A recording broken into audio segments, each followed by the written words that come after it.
경영진의 자질이 제일 중요하다. 경영진의 자질이 결국은 그 주식 가격을 결정한다.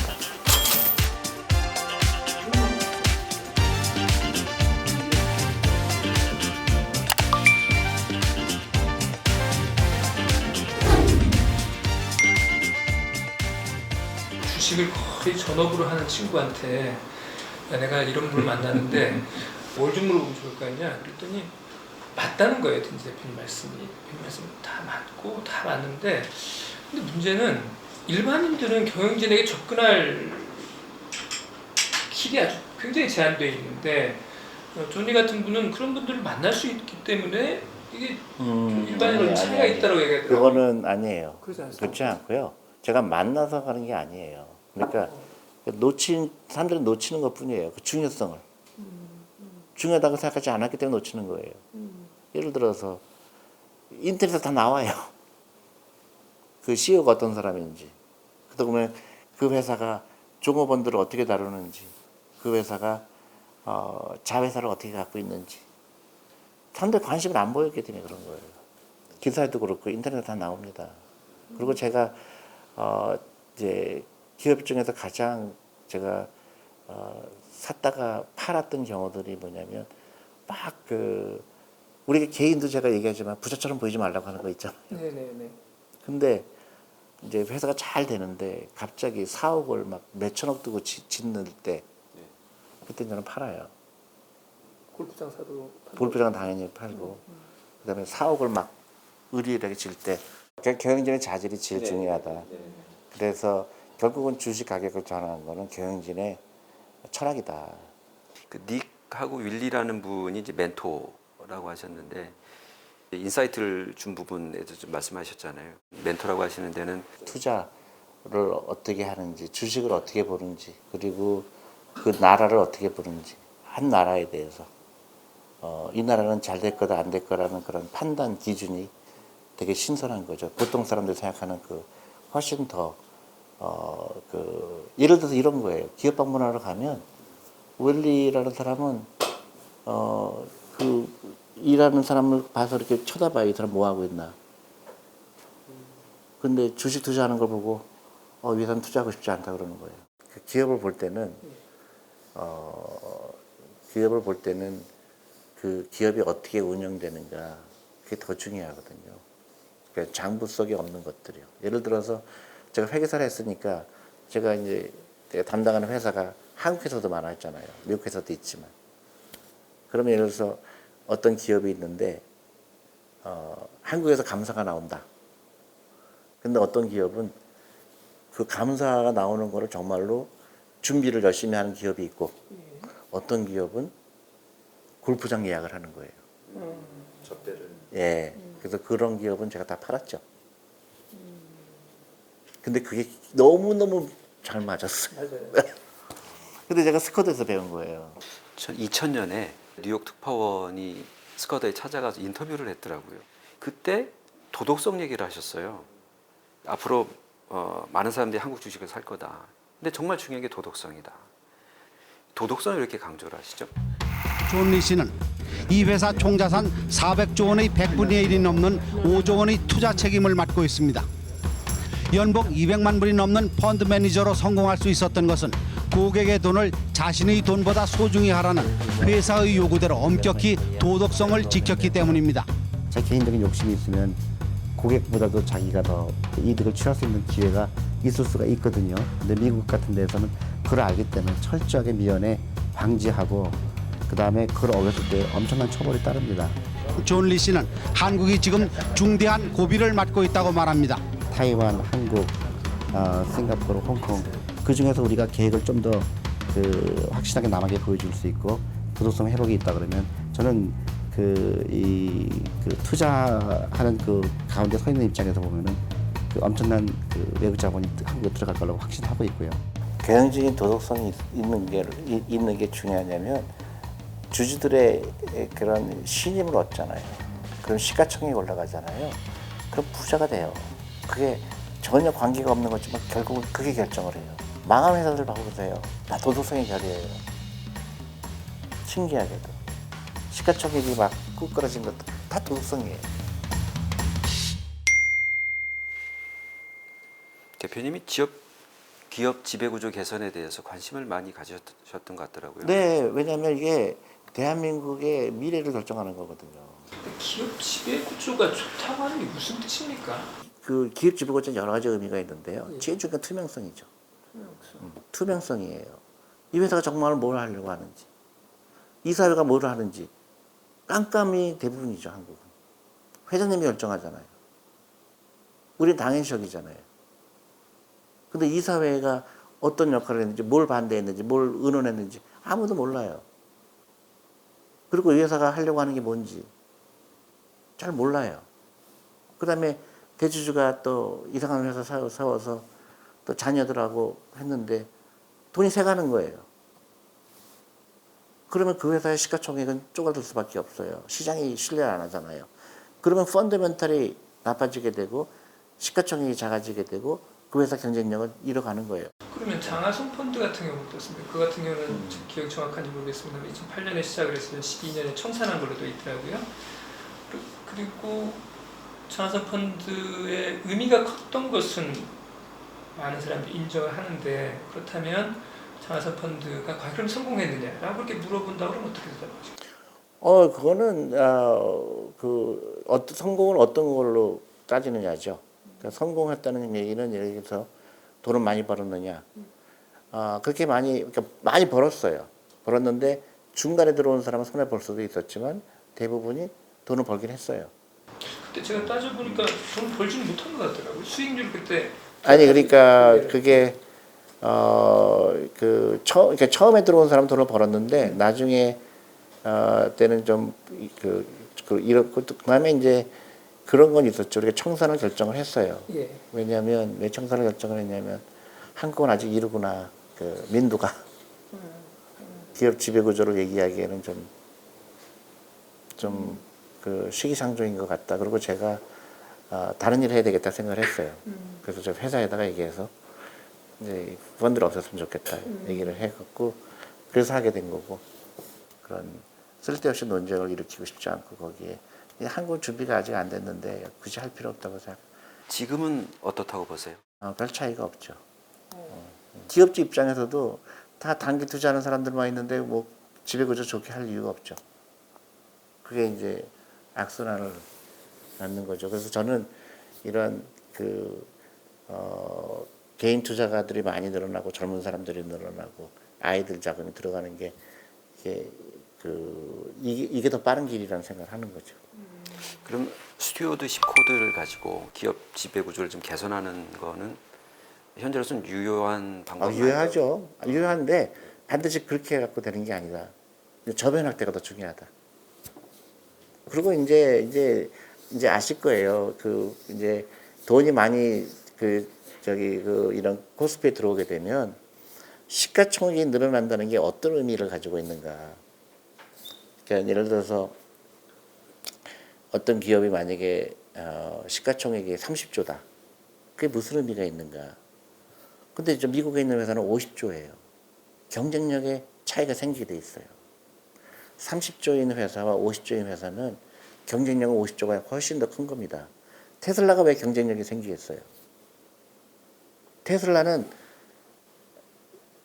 시가총액이 800조 이렇잖아요. 그러니까 어떻게 돼요? 엄청난 투자가 일어날 수 있는 거예요. 그 자본을 가지고. 예, 그 자본력 때문에. 그런데 50조인 자동차 회사는 절대로 못 들어가는 거예요. 미국은 이걸 아는 거예요. 그래서 애플이 나오고, 애플은 지금 뭐 2,000조 아니에요. 한국 전체 시장이 합한 게 1,800조밖에 안 되는데. 그게 시가총액의 중요성에 코스트 오브 캐피탈을 줄인다는 거예요. 그러니까 제 얘기는 새로운 기업이 나와야 된다는 얘기예요. 새로운 기업이 나와야 된다는 거예요. 미국도 마찬가지예요. 옛날 기업들 다 시가총액 쪼그라들었잖아요. 근데 지금 구글, 아마존 다 새로운 기업 아니에요. 그런 기업이 나오게 생태계를 만들어야 된다는 얘기죠. 그리고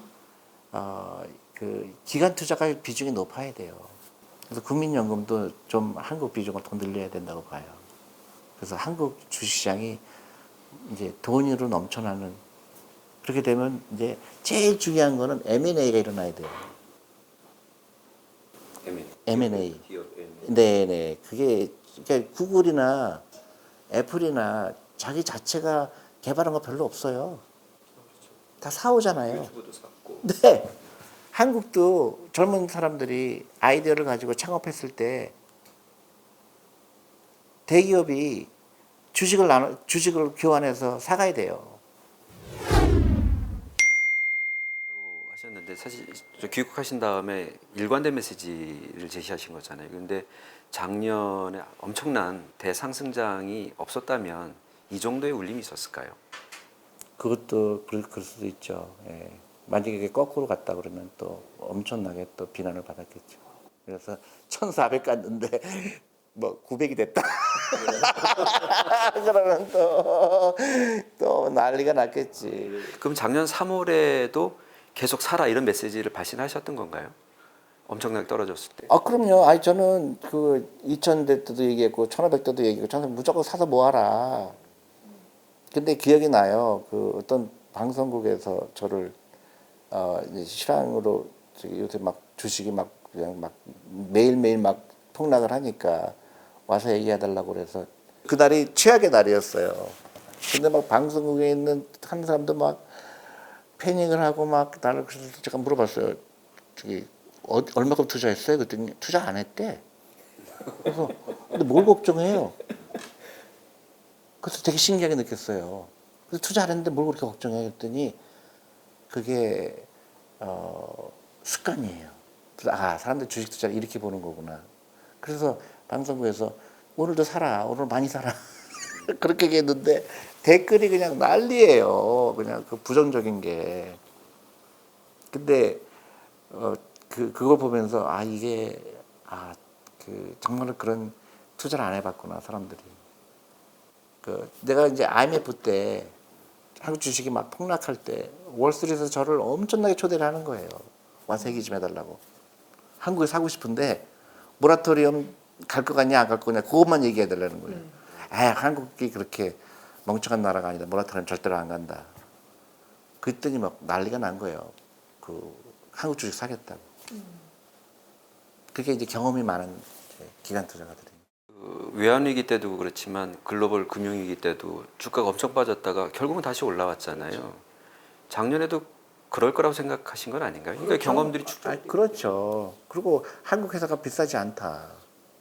그리고 코로나라든가 이런 정치적인 이슈는 오래 안 가게 돼 있어요.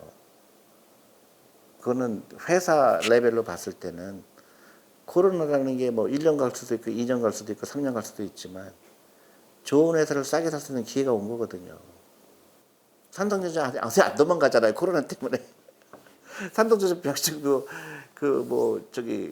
공장이 없어지지 않잖아요.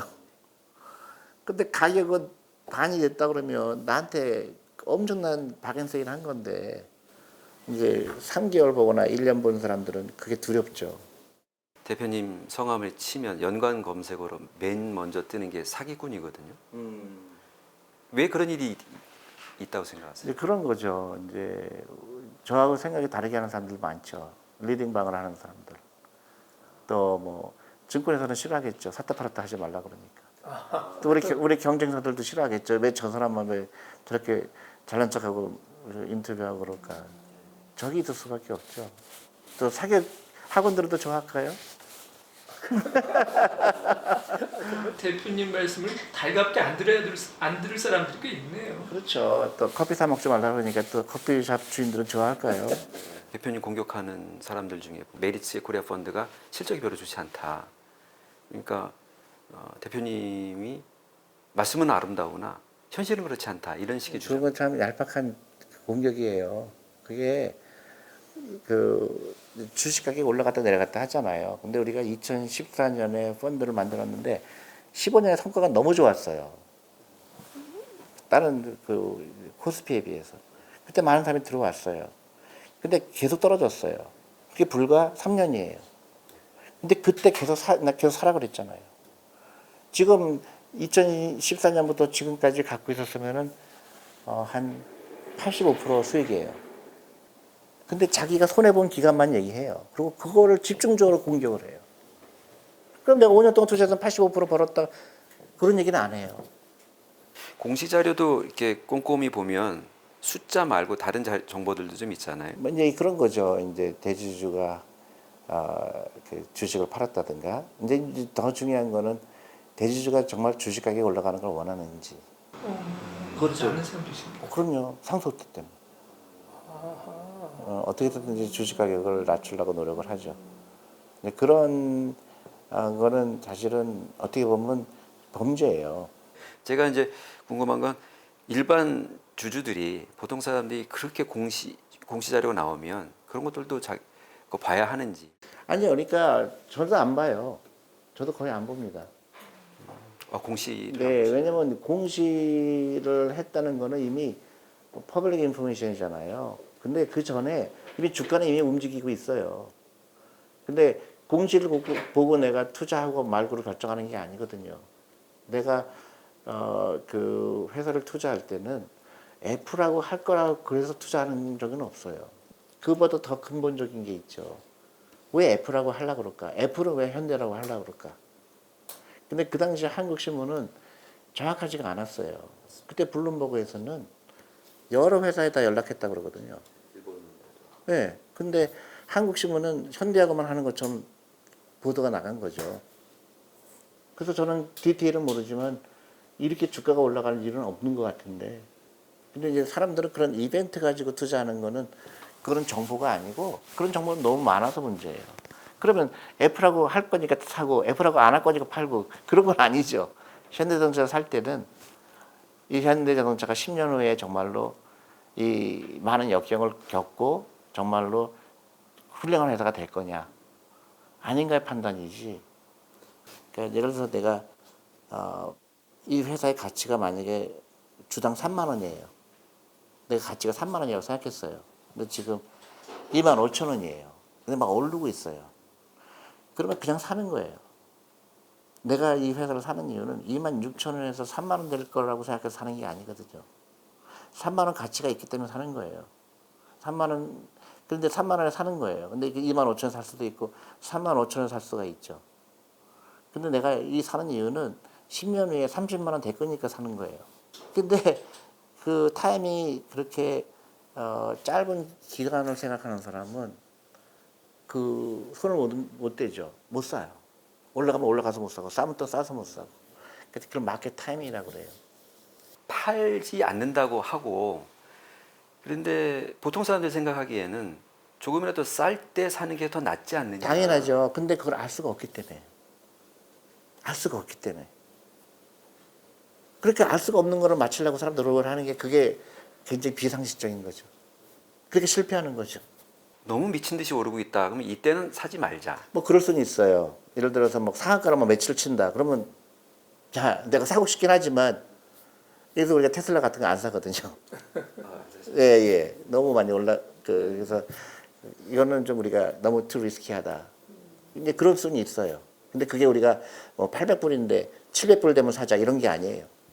그냥 우리의 의견이지. 1000불 될 수도 있고 2000불 될 수도 있죠. 그러면 우리가 야, 이 기회를 놓쳤구나 이렇게 생각하면 되는 거지. 그거를 타이밍을 맞춰서 800불이 이제 그 700불 되면 사고 뭐 그게 아니라는 얘기죠. 그 한국 시장에 대한 평가 관련해서 ETF 투자는 하지 마라. 아니 그건 아니에요. 그것도 이제 시험인데 아니 ETF도 좋은데 한국 주식은 나는 ETF보다는 그냥 액티브 펀드가 좋을 것 같다. 왜냐면 내가 사고 싶지 않은 주식이 너무 많기 때문에. ETF는 사고 싶은 주식도 있지만 사고 싶지 않은 주식도 다 포함된 거잖아요. 근데 특정 분야로 이렇게 예를 들어서 2차 전지라든지 이렇게 해서 그런 상품은 없나요? 그런 것도 있지만 그 중에서도 내가 사고 싶지 않은 회사가 있거든요. 경영진이 깨끗하지 않다거나 아니면 그래서 나는 한국은 액티브가 더 낫다 생각한다 이렇게 얘기죠. 어느 정도 돼야 그런 패시브 투명성이 미국처럼 많았을 때 투명성이 있는 시장하고 투명성이 없는 시장하고는 좀 차이가 있죠. 2월 말이고 이제 3월에 되면 이제 조종장이 펼쳐진다 이런 얘기들을 많이 하잖아요. 이런 얘기를 하는 거에 대해서는 어떻게 생각하세요? 쓸데없는 짓이다. 그걸 알면 내가 여기 왜 있니? 아십니까? 아, 그걸 알면 내가 여기 왜 있어요? 내가 엄청나게 쇼치지.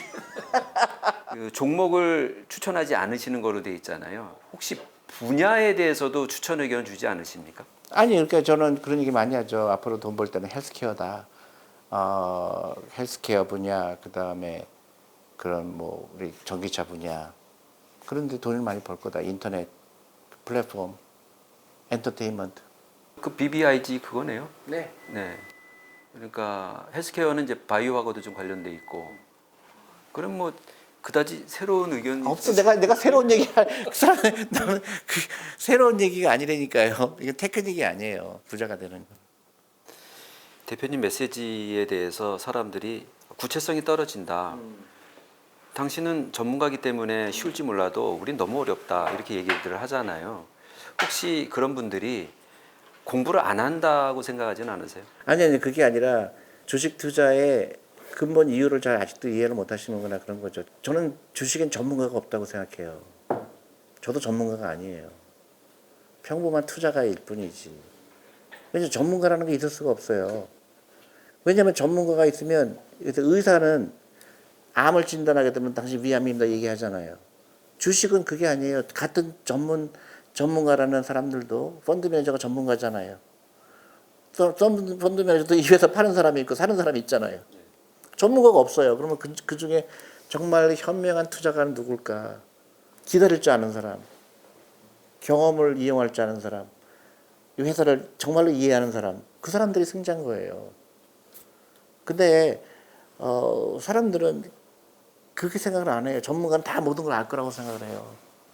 회사는 기다려줘야 되고, 그래서 주식이라는 거는 오랫동안 기다리게 되면 그 회사 펀더멘탈에 주식 가격이 수렴하게 돼 있고, 그거예요. 근데 구체성이 없다고 내가 얘기할 수 있는 게 없는 거예요.